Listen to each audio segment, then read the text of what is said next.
Okay. that the selling of that gold was based on a risk assessment.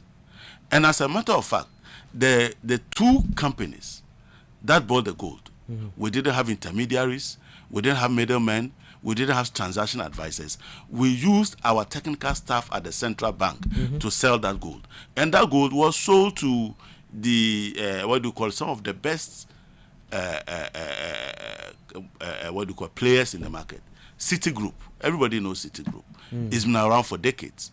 They bought some of the gold. Okay? Then the International Bank for Settlement, which has been around since 1930, and it is owned by 63 central banks in the world. Do you get what I'm saying? And those economies that own the BIS control 95% of the GDP of the world. Does that look like PDS? Does that sound to you like PDS? That even the people that we sold the gold to are entities that have clear structure, and nobody benefited from that, and the records are there. So it will not be today that gold will be sold at the central bank, and it will not be tomorrow. As long as we accumulate enough to breach a threshold, and the assessment of the risk environment suggests that we are risking a lot of our reserve in gold, we would balance the books. So let's look at this. And again, let me tell you, we made a profit of $1.3 billion from the for the people of Ghana. $1.3 billion for the people of Ghana.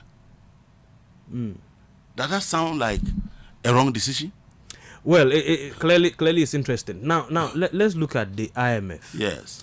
Ghana is still operating under the IMF support program. Yes. And they have some fiscal targets. Yes. Now, to what extent does the IMF framework constrain the government's economic growth or policy choices? Because as it stands now, with all these things you've mentioned, we're still under an IMF program. Your opponents feels that it's due to the IMF's intervention. That's why things are moving on. If IMF moves maybe by April, then things will turn back to a different realm. Again, I'm not surprised. And let me tell you, the only people who have successfully managed an IMF program in our country is the NDC. Wasn't The it MPP have never successfully managed an IMF program. And it is the reason they think everybody behaves like them. The IMF program they inherited in 2017 was supposed to end in 2018 or 2019. They went to the IMF and asked for 1 year extension because there were key indicators they didn't meet. One of them was the indicator on net international reserves. This same reserve problem. It is the reason you saw that they couldn't manage the reserves and we collapsed. They couldn't meet it. They couldn't meet the indicator on compensation, the wage bill.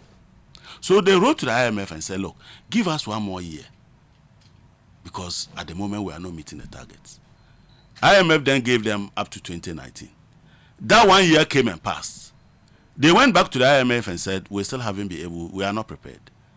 So they wrote a letter to the IMF for what we call, approval to exit the program on non-observance of performance criteria. In other words, they had failed the exam and written to the IMF, who was the school they were attending, and said, look, if you give us 10 years, we can't do it. So please, let us go and live our lives.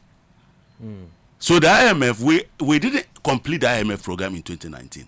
We exited on application for a waiver for non-observance of performance criteria.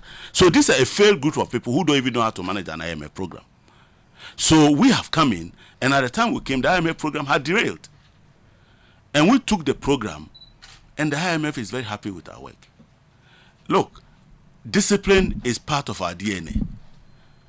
Have you seen the type of life that Honorable Ato Forsen lives? A very disciplined young man. And it is the discipline that we have, which is what the IMF requires. So whether with IMF or not, we don't suddenly forget to know how to manage an economy. But it appears we saw similar traits from the former finance minister Ken Ofori-Atta, because he basically, like we are told, he wasn't even receiving salary from Ghanaians, and then Masa, what is the use of somebody who says he doesn't receive salary and collapses your economy? Look, when you manage an economy, your biggest indicator of success is that when you were in school, if you learned a bit of economics, they would have told you that